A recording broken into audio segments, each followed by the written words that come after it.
You are welcome to the Wealthy Continent channel, a channel dedicated to the great people and continent of Africa. Remember, where you find yourself tomorrow is a function of the decisions and actions you take today. On our series, You Are Responsible for Your Life, we're going to be looking at the topic, how to handle disappointments. Because we're used to, just sharing success stories. People don't talk about when things didn't work for them, when things went south, when they were disappointed. And because this is not shared amongst us, people feel ashamed to even talk about their disappointment, that things didn't work. I've been disappointed. I've experienced disappointment from other people. And I've learned lessons, I've adjusted, and, I've bounced back. So this is just to encourage you that sometimes things might not go your way. It doesn't mean that it's the end of the world. Sometimes you might have disappointment in relationship.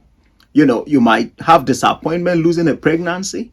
You might have disappointment, in a marriage that you thought, was going to last and it didn't work. You might have disappointment in, a job interview that you thought that you would get a contract you submitted and it didn't work for you. How do you handle disappointments? Some people respond so well to disappointment. They know how to bounce back. Some people respond badly.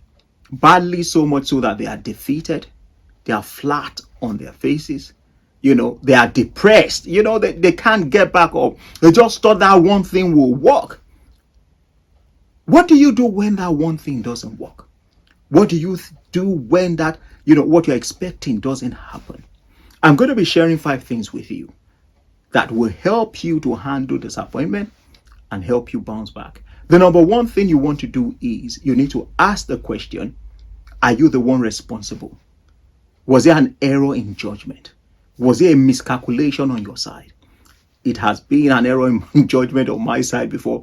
I've done things that I thought, wow, it was going to go this way, and I missed some steps, and I knew it was my fault that thing did not happen. One of the things I do as a person is I will look at what I've done. If it's from me, I will ensure that there is no repetition of such. One experience is good enough. I don't need 2, 3 experiences to tell me that what I've done is not right. So you need to hold yourself accountable. Is it from you or is not? Number 2 thing is sometimes, you tick all the boxes. You do every single thing that you need to do. You cross every T, you dot every I.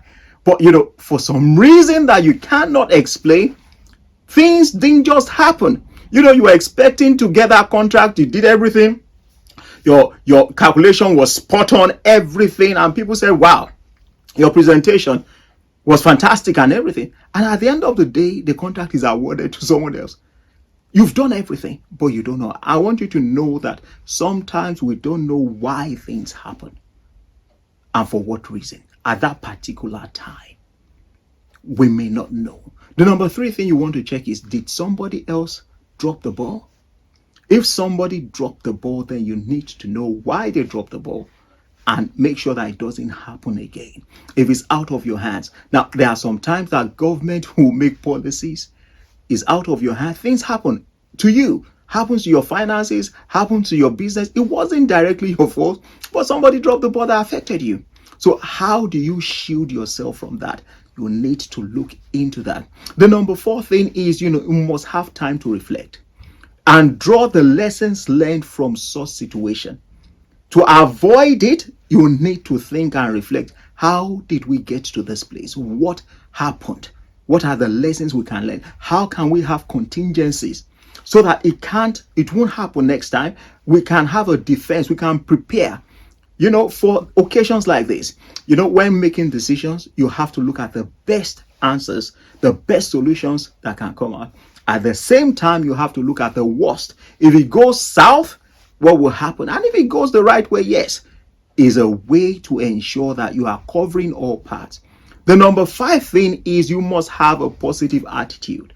Attitude is so important. You see, some people bounce back quickly and some people are just flat, depressed. It's because of attitude.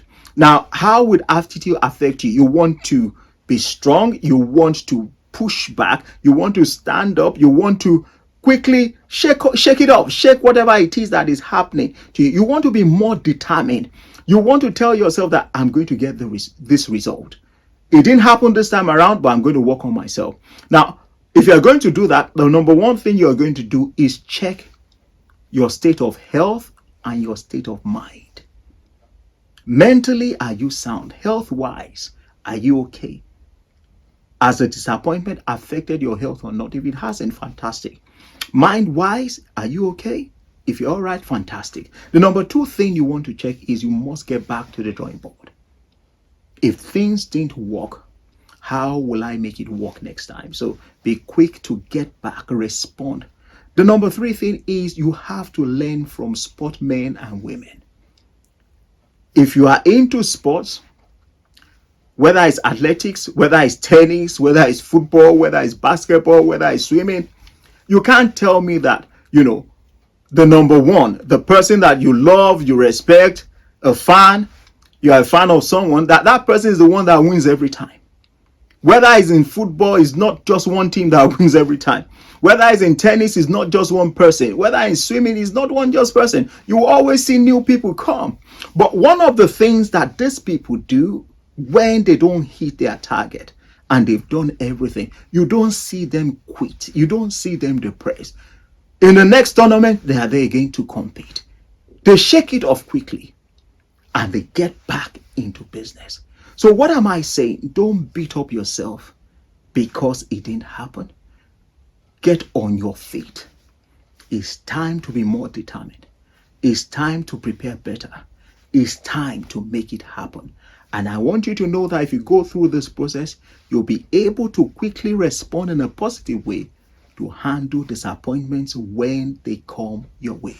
Nobody prays for disappointment. Everybody wants good results. But it happens because it's reality.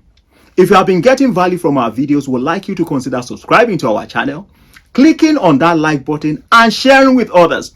Remember, you are a difference maker and being different is normal. Thanks for watching. We will see you next time.